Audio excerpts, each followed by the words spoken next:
Oh, how's it going, Bruce? Welcome back to the Lighthouse of Guiding Flames. Let's kick off where we left off in the last episode. We are heading in the other direction now, the normal direction. You know, we were heading in reverse. Now we're heading forwards in time. Casting day, so I'm curious to see what happens after the Lighthouse when we get that far. But let's see what happens. The casting day. I mean, we already know what happens now, or at least for a time. Why is it today? Of all days. Why? So suddenly. Why not grant her family some more happy moments? Is it possible to make the time stop? Yeah, it turns out it is. Ethani stole glances to her side, where a wooden lockbox was situated on a dusty table. There were 5 dolls inside. There were rumours that sacrificial dolls differed from the normal ones by their special red colour. Why were they so red? According to the village beliefs, those dolls were able to store human emotions. The sacrifice would put their love toward their family into them, cutting away the bond they shared. Vengeful deity calmed down only after accepting a pure sacrifice unbound by worldly connections. The dolls would later be burned at the special ceremonial pyre. Ethani couldn't remember all the other details, or she outright didn't know them. The girl imagined the dolls filled her with the feeling toward her family being consumed by flames. Ugh. Scared? Yeah, I see. Pain was painted all over her mother's face. When will Dad come? Soon. He'll finish the conversation with the High Elder and it'll begin. Judging from the tone of her mother's words, she wished for Father to delay his arrival for as long as possible. Is that so? Brother's face grew dark. Even though it wasn't possible to be even more gloomy, thunderstorm clouds would envy him right now. Ethani walked away from them and tugged at the hem of her sister's dress. What is it? Sister's voice was empty and dry. Father is having a fight with the Elder? Perhaps. They always argue. Her sister was clearly not in the mood for talking. Mum looks ill. Of course she does. I've never seen her like this. And I have, 12 years ago. I was little back then, but I do remember. Their mum was normally a lively and energetic woman. She had no other choice, since she needed to look after a trio of mischievous little devils. But not today. There was no usual glint in her eyes, and her lips formed a tiny straight line. She wasn't looking like herself. Mother hated the ritual and the casting day. She lost 2 people who were dear to her. 2 people? Who were they? Sister lowered her voice to a whisper. She did that so the elders who stood nearby wouldn't hear them. When Mum was very little, her brother was chosen as a sacrifice. She couldn't understand why she must stop loving him, and why he was forced to endure so much suffering. But then the consequences of breaking the ritual were explained to her. We all know what we're risking. Yeah. Ethani remembered the scary cemetery. Those who defied the ritual were sent straight underground thanks to the wrath of the vengeful deity. If the ritual fails, we will all die. That's how vengeful this deity is. And the second person? Her friend. They were extremely close. I remember her. Very energetic and brave. Oh. She was also chosen. But she decided to flee. And she was successful. She fled? Ethani had to bite her tongue when her brother looked at her with worry. Thankfully, Mother didn't hear them. Still lost in her gloomy thoughts. The face of the elders were impierceable. She fled without completing the ritual, and? Sister gritted her teeth so hard, as if she was unsure whether to continue. Her dead body was found washed ashore after 3 days, and her family was killed? A bloodbath took place in their house. Ethani felt sick, but she wanted to know as much as she could about the ritual, so she wasn't scared of horrific details. And if memory serves me right, our dad changed quite a lot after that. What? Brother suddenly raised his head, apparently interested in the conversation. He wasn't so grim before that incident. He laughed a lot while playing with you, little brother. But after the ritual, he was never the same. I see. What a sad story. Ethani sympathized with Mother's friend and brother. She also felt pitiful herself. As soon her father finished talking with the elder, the time to choose a sacrifice among their family will come. And if they break the ritual, a bloodbath took place in their house. It won't happen. Family is something to be protected. You can't escape the curse no matter how hard you try. Or else a tombstone awaits you at the cemetery. No matter who would be chosen as the sacrifice, they would need to have courage, for the sake of their family. High Elder and Father entered the room. Father snuck a glance at his wife but said nothing. Ethani's parents shared a very similar gloomy mood, almost as if it was split in two and given to them. Let's begin. Father never talked without need. He was always collected and stern. Ethani couldn't see him as an average fisher, but he looked like a mighty giant to her, whose physical prowess could only be equal to his force of will. He was even feared by mainland merchants. That's how incredible he was. Incredible in his wrath as well. Father took out a miniature key and opened the lockbox. Surprisingly, he paused for a moment. Ethani had never seen him be hesitant or anxious. The girl thought that elders were watching him intently. According to the rules, the sacrifice should be named by the youngest member of the family. Father took an opened lockbox to Ethani. Come on, don't be slow. Ethani nodded weakly and pulled out one of the dolls. Her hands were trembling from fear. She was filled with bad premonitions. There were 2 pins in the doll. Not 5, not 4, but 2. Her sister was chosen as the sacrifice. No. Why her? Ethani's thoughts were flapping around like butterflies. What to do? What to say? Her tongue disobeyed her. Sister. She's going to have a baby. Ethani glanced at her sister instinctively. She was standing still, pressing her hands to her stomach. No. Ethani? The girl turned her eyes back to the doll. Why are you silent? Her sister was carrying a baby. She shouldn't die. It's not right to kill an unborn child. Maybe she should name someone else? Mum? Dad? Brother? Won't work. There's not enough pins. Her only choice was to pull one of the pins out and name herself. 1 pin meant the youngest child. Ethani. But Ethani didn't want to die. Her future was also important. What to do? Whose name to call? In a desperate attempt to find a way out, the girl asked her parents, Can't we do anything about this? Don't try my patience, Ethani. The elders who were busy with the ritual chants lowered their voices. Father gave them a sideways glance and then pressured his youngest daughter with his heavy stare, making her squirm in fear. Well, you know, some people don't believe in the curse. Merchants say that we're crazy and need to abandon this island and go somewhere else. Ethani?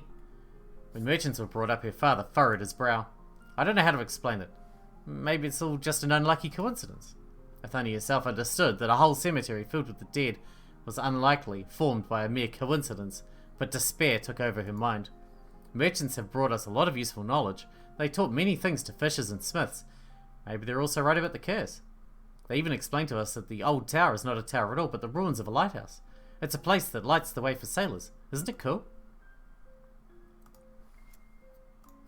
Ethani, you're scared. That's why you doubt the ritual and the curse. But we can't put our whole family in danger. Merchants know nothing about our village. They know nothing about the vengeful deity. But can't we really do something? Anything? If there was another way to stop the curse, it would have been discovered already. The ritual's our only hope. Mother winced painfully. Ethani was sure that ghosts of the past were rising before her mother's eyes. Foolish, ignorant child. Her father's words sounded like they were not directed at Ethani, but at someone else. Can't we run away? Far, far away? Those who tried to run died. Their bodies were always found washed ashore. Escape is a dead end. We have no choice. Father spit those words out with anger as if he hated what he was saying. I understand. Oh my god, I get to choose? We already know what happens if we say it's me. I should save though, shouldn't I? I'm going to say it's our sister, which it is, because I feel like, firstly, we've seen what happens when it's me, at least to a point, and also, surely if I pull one out and say it's me, the vengeful deity will still kill our family because we lied about who it is. That's not who the vengeful deity chose. Oh well, let's see what happens. Ethani got scared. She started shaking all over. Her mind became hazy and she could barely force out words in a trembling voice. It's sister. The silence became so thick you could probably cut it. Her sister smiled wryly. She understood everything from Ethani's reaction. Nobody said a word. What did they feel? Pain? Anger? Relief? What emotion took over Ethani?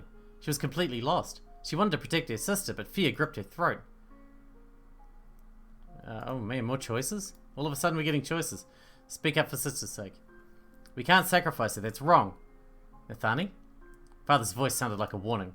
But you don't know anything. What do you mean? Ethani was boiling with anger. She thought that by naming her sister the sacrifice, she betrayed her. That's why Ethani decided to fight for her until the very end. We can't give her to the deity. Why? Ethani, wait, I'll explain everything myself. Explain what? Sister didn't hesitate or stutter. She was apparently going to fight. I'm going to have a child. Her parents were speechless. It wasn't clear what emotions swelled inside them. Was it fear, or surprise, or anger? The elders looked at each other. See, she can't die. You understand, right? Right? Ethani, do you remember what is the nature of the curse? If we don't have a sacrifice, the chosen family will die. We need a sacrifice or everyone will die regardless. Ethani looked at her family in horror. They were silent. Well, this is unprecedented. We'll ask the light gods to grant us the answer. But... Shh, Ethani. But... Calm down, Ethani. But... Be quiet. You attract too much attention. Father looked at Ethani, but she thought he was secretly watching the elders. Her father's stern tone of voice would normally stop Ethani from arguing, but now she was too anxious and angry to back down. Dad! Hold yourself together. No, I don't want to sacrifice anybody. What if there's a way to fool the curse? Let's talk to the sailors. We can make a deal with them and leave. They don't believe in the curse, so what if they're right? They're so smart after all, right, Dad? Father flinched, as if Ethani's words hurt him. Be silent, Ethani, for your own good. But... Silence! Please? But... Shut up, for all the good God's sake. Ethani froze in place, suppressed by Father's powerful aura. You're just a child, don't be ridiculous. His last words her father directed towards the elders, not her. They nodded in agreement. Then the elders left along with their father, leaving the dark, heavy silence behind. Ethani thought that her father's last words had some secret meaning behind them, but sadly, she couldn't guess it. After praying to the gods, the elders decided that the sacrifice should be repicked, among the members of the same family, of course. Okay. Sounds fair. Father opened the lockbox, giving Ethani a stray look. There were anger and pain in his eyes. Ethani chose a random doll again. Her eyes widened from shock and horror. There was a single pin in the doll she held. See, that I can live with. The sacrifice is me. Her father flinched ever so slightly. Damn it. Ethani just stood there, lifeless. She started shaking. So that was it. She tried to protect her sister. She wanted to fight for her. But she dug her own grave in the end. Ethani is going to become the sacrifice and die, protecting her family from the vengeful deity's wrath. It was probably for the best. Sister and her baby will live on. Yes, that's for the best. Ethani tried to encourage herself, but it was all in vain. The ritual awaited her. Are we on day 3? Day 3. It's time to get messy. So that's why the straw was red. Blood. Blood poured from her wounded fingers, painting the straw scarlet. It hurts. But the girl had no right to stop until all the dolls were finished. The ritual would fail otherwise, and her family would die. I won't let that happen. Ethani had no idea how many dolls she was supposed to make for her sister and her baby, since it wasn't even born yet. They explained the ritual to her in nuance, but some things she still didn't know. She was confused because of fear. The girl decided not to risk and started working. Ethani rang the bell after finishing the dolls. Her sister entered the room after a while. Sister apologized repeatedly, hissing like an angry cat. She blamed herself for being a coward. You're brave, Ethani. So brave. Ethani didn't think she was especially brave. In truth, she was scared. Extremely scared. She was afraid for herself, but she was even more afraid for sister and her baby. I should be sitting here instead of you. It's alright. No, it's not. None of this. Sister's face twisted from anger. None of this can be alright. You shouldn't have, Ethani. We needed to protect your baby. Sister pressed her hand against his stomach. If only not for the baby, I would... By the gods, how selfish this must sound. If only... What's the point? For the baby's sake. Sister killed her lips, holding off her anger, and then her shoulders drooped. For the baby's sake. Thank you. You saved them. Then her sister pronounced very cruel words. She disowned Ethani and ordered her to remake half the dolls. Goodbye, Ethani. I chose this path myself, didn't I? The ritual must be completed. Her throat was parched and burned, but the sacrifice wasn't allowed to eat or drink. The only way to quench the thirst was the ritual drink, made by the elders. There was a jug filled with a strange liquid, and with an awful smell in the corner of the dungeon. Ethani took just one sip of it and swore to never touch it again. Besides, because of that weird drink, her mind clouded over and her thoughts got tangled up. I'm tired, so tired. Ethani went to the cell door and latched to the iron bars, screaming in despair. I'm tired. Her hand slid across the bars, painting them red. The door opened a little. What? The dungeon wasn't locked. Did her sister forget to lock it, or did she leave it unlocked on purpose? Huh. What a funny joke. Why? What's the point? Even if Ethani was able to run away, all of them would die from the curse. It's not right. An open door was alluring. There were no dolls, no needles, no pain outside. She could try to run, and if successful, wait it out in the forest for a couple of days and return to the village after the last day of the ritual passed. How stupid. The curse would get you no matter how far you go. Thinking of escaping was but a dream, wasn't it? Brother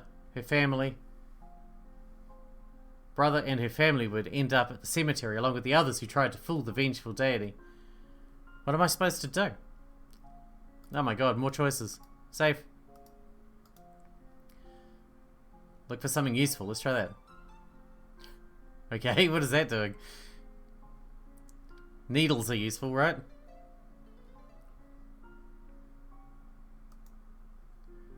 I'll go treasure hunting. She couldn't leave anyways. They wouldn't allow the sacrifice to escape easily. It was clear as day. The dungeon was most likely guarded by villagers or the elder's pet shark or something like that. The temptation was quite high nonetheless. Ethani thought that surprisingly, it wasn't the fear of the curse that stopped her, but more material obstacles. The guards were much more real compared to legends and fairy tales. What if the mainland merchants are right and believing in the old gods really makes no sense after all? Ethani remembered how those foreigners laughed out loud listening to the legend of the curse. Our ancestors were impressionable and superstitious, they said. They believed in thunderstorms. They believed thunderstorms to be the work of the thunder god. There were no gods on the mainland, and no one was scared of curses. Whatever. They won't let me escape anyways. The girl hesitantly looked at the straw dolls. The village graveyard was full of corpses for a reason. She shouldn't forget about that. I'll fight until the end. The girl gave in to the temptation and went outside. Now she could look at her prison from the other side of the bars. She could see the straw heaps and the doll baskets that sat in the corner of the room. Ethani was filled with determination.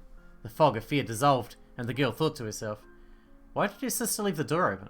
She couldn't have forgotten about the guards, especially if there's the elder's lapdog patrolling outside. Then why? Maybe she hid something useful. There was an empty cell nearby. There was a giant hole in the middle of its ceiling, and Ethani would be able to quench her thirst with rainwater that had accumulated in a wooden barrel. She was prohibited from drinking normal water according to the ritual rules, but her thirst was too much to endure, so Ethani silenced her conscience. Ethani turned toward the exit and froze. Free knife. She saw a knife stuck in the wall. Some boys probably snuck into here and played with it, trying to hit the target. Maybe she should take it. But why would she need it? To cut straw? Ethani took the knife, giving in to a strange urge. Are we about to go serial killer on them? It'll come useful. This is going very differently to how it did in the other direction. I feel like we're about to murder everybody to escape. Ethani was nauseous even looking at the dolls. She didn't want to do anything, but still continued to work. Her psyche was at its limit. Why are we back in here? That's why she broke when her brother offered to grant her any wish. She forgot about the old cemetery, about the deity's wrath. She forgot about everything, and begged to be released. But her brother didn't grant her wish. He didn't reply, took the dolls and left her with a couple of hated words. Keep it together, you can do it. Goodbye, Ethani. I was abandoned. Again. It hurts. Ethani couldn't tell what hurt more, her wounded fingers or her broken heart. The girl was in the middle of a foggy daydream. Scarlet veil danced before her eyes, but Ethani could hear the voices. Whose voices were there? No. I won't repeat it. Who? Brother? Chance? No. Dad? Why have you never tried to communicate with the deity? It can't hear us. Continue with your duty. Can we change the sacrifice? What are you talking about? It was the will of the caste. But didn't you swear to protect her during the previous ritual? To protect them, her and your children? Yes, of course. Hand the sacrifice ritual robes. Get the dolls and come back. Understood. If she'll offer resistance or wouldn't be able to dress herself, help her. This is the will of the gods. We dare not defy them. Yes. The disappearing sound of footsteps told Ethani that the elder went away. Elders ran the village. Her father wanted to become one of them once, but problems arose. Her brother noted with annoyance that those problems had to do with an old fight their father had with the High Elder. Dad was scary and gloomy, strict and unshakable. He opened the cell door and entered the dungeon. Ethani froze from a vague sense of fear. She opened her mouth to ask Dad for help, but she couldn't force a single word out. Her throat became parched. It was the first time she felt horror looking at her own dad, and not respect. Who knows how he was going to react if she asked him for help? The girl's heart shrunk from fear. She was scared of her own father, scared stiff. Her father wouldn't listen to her. He proved a number of times that he was very serious about upholding the rules of the ritual. He won't help her. There's no way he'd do that. No one could go against him. Her father always fulfilled his duty. Such is the law. Goodbye, Ethani. Ethani could understand him. Her father sacrificed her to save everybody else. He had no other choice. He was not that different from Ethani. He protected his loved ones. Nothing more, nothing less. Man, we're motoring through these days now.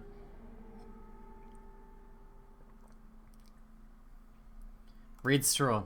Red straw was everywhere. Ethani continued making dolls, almost losing count. For the sake of her family, it was her duty. Really? Really? You need to die? Are you sure? Does the curse even exist? Enough. It was undeniable that the curse existed, but the mainland merchants said otherwise. What if... But... The girl was tired of doubting, but those insidious thoughts were still eating her from the inside. She was completely lost. What was she supposed to do? Die for the sake of her family? Fight for her life? What was right? She just wanted to save her family from a cruel fate. She decided that herself. Really? Really? Tears welled up in her eyes. Okay, we got more choices. I'll definitely struggle.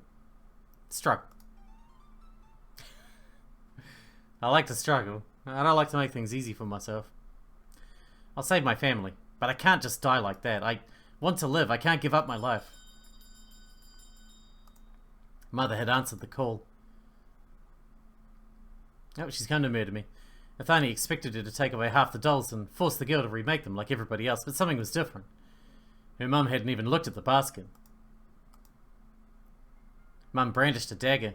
She came to renounce the child she'd once given birth to. It was her duty as a mother. Ethani would complete the ritual and save her family if she died by her mother's hand. However, Ethani took a knife from under the straw, the knife she found in the cell next door. Ethani, where'd you get that? Don't move. Listen to me, you shouldn't do it. Don't you dare, don't speak. You don't believe your own words. Mother backed off a bit. Ethani's words took the wind out of her sails. The girl's brandishing a knife, but his handle was slippery in her bloodied hands. Please leave me alone. It's not this simple, Ethani. Enough. Ethani started moving slowly moving toward the exit while threatening her mother with a knife. She couldn't think about anything but escaping. At that moment, she felt sick from the scent of straw and blood. The walls and ceiling weighed down on her. Freedom. She could only think of freedom. Mother steeled herself and stopped trying to communicate with Ethani. Instead, she clutched the handle of her ritual dagger even harder. Its blade flashed before Ethani's face, and she almost lost her balance from surprise. No.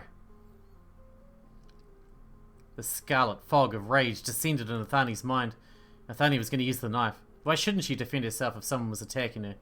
It wasn't unusual to defend your own life. It definitely wasn't. After all, her mother was going to kill her own daughter just to save herself. Why should Ethani be different? Ethani swung the knife. There, she's defending herself. Ethani? Her mother's voice took Ethani out of her trance. The girl froze mid-swing. What was she doing? Was she trying to stab her own mother? No. Something had pierced Ethani's stomach. Her ears started ringing from the painful sensation. No. Now everything's going to be alright. Her mother stepped back, pulling the dagger out and letting the scarlet drops paint the straw under it. The girl's hands started trembling and her only weapon, that she didn't find the power to use fell out of her hand. I won't die, I won't! Fear and despair gave Ethani newfound strength. Paying no mind to her surroundings, she just blindly rushed toward the exit. Air stuck in her throat, making her unable to breathe. Her stomach was burning.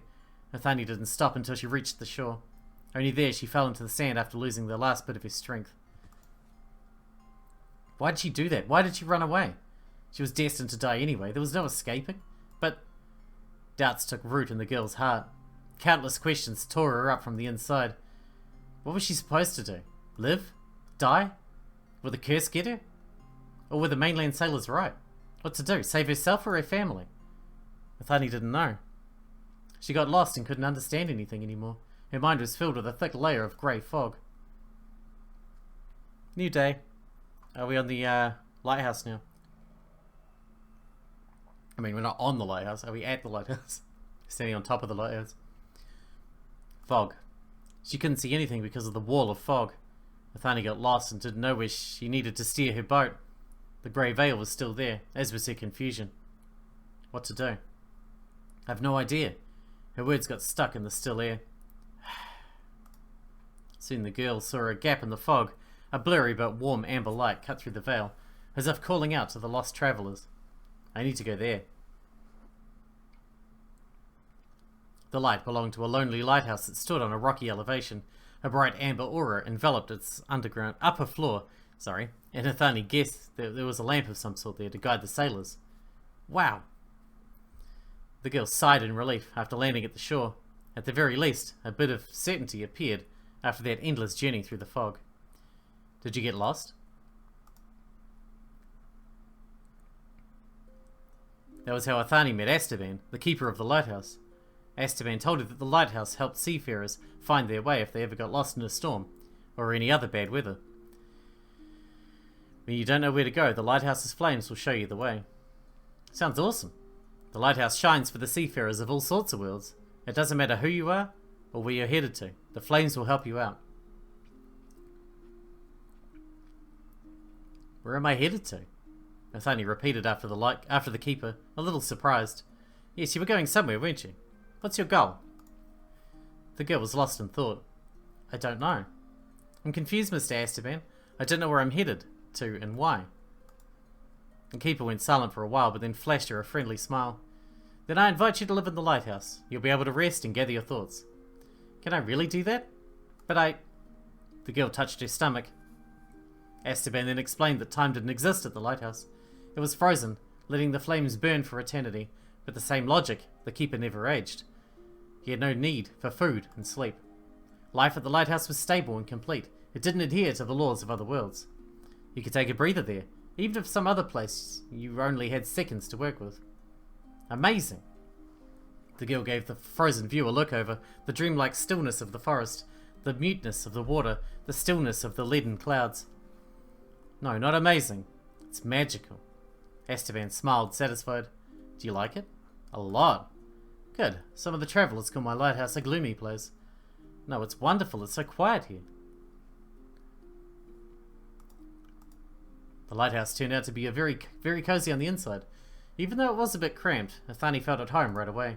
Then Esteban told the girl about his life. Here in a place without time, the keeper spent time reading books and drinking tea.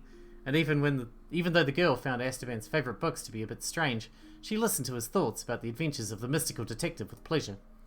Ethani had a chance to rest and distract herself from the painful memories. She didn't need to think about the ritual, the curse, the dolls, the needles, the knife, the wound. When she remembered, she trembled from head to toe, with only a cup of hot tea to calm her wounded heart. I'm glad you like the tea. To tell you the truth, I have nothing else to offer. No, it's incredibly tasty. I've never had anything like that. Don't you drink tea at home? We put out some leaves, but they taste completely different, and we live by different rules. We also have a lighthouse, but it's old, dusty, and has no flames. Is that so? Your lighthouse is much better. I like it here, unlike back at home. Was it worse for you in your homeworld? Ethani stuttered, not knowing how to answer. One more cup? I think it's about time to get the kind of tea I save for a special occasion. I want to try it. Let's go. You'll help me find it. Find it? But be careful not to get hurt. Hurt? My previous guest wasn't able to endure the surprise. The girl was presented with a shocking sight. She had never seen so many boxes, jars, and glasses in her life. Here's my collection. Are you okay? I am. This is so cool. Do you think so? There's so many different things. Ethani reached for the nearest jar in the dark green dried up leaves dark green dried up leaves. A nearby mountain of jars shook dangerously. Do you like it? Of course. The keeper started digging through his supply of tea leaves, and Ethani was running in circles around him, staring at everything she saw with admiration. Wow, so wonderful. Someday I'll make this place more organized. Someday. Probably. There's no need to. The girl skillfully dodged a falling box. Are we inside a treasure box right now? These are all treasures, aren't they? A ton of treasures. Maybe. I never thought about it like that. It's very cozy in here. Ethani caught a glass jar that fell straight into her hands. This place is unique, and that makes it a treasure. You need to treasure your treasures, Mr. Esteban. You're the first person to tell me that. Normally I hear just clean up already, or you're completely crazy about your tea, you know that? How rude. My thoughts exactly. The girl started looking through the name tags that were lazily slapped on the boxes, packages, jars, vials, bags with curiosity, and what incredible names she saw there. With that, we're going to have to wrap this one up here, because we're out of time today. We have another choice, once again. Most of the game had no choices. All of a sudden we're getting choices coming out of our ears. That's pretty crazy. Well, I hope you bruisers enjoyed it. Thanks for watching. Thanks for hanging out with me, and I'll see you in the next one.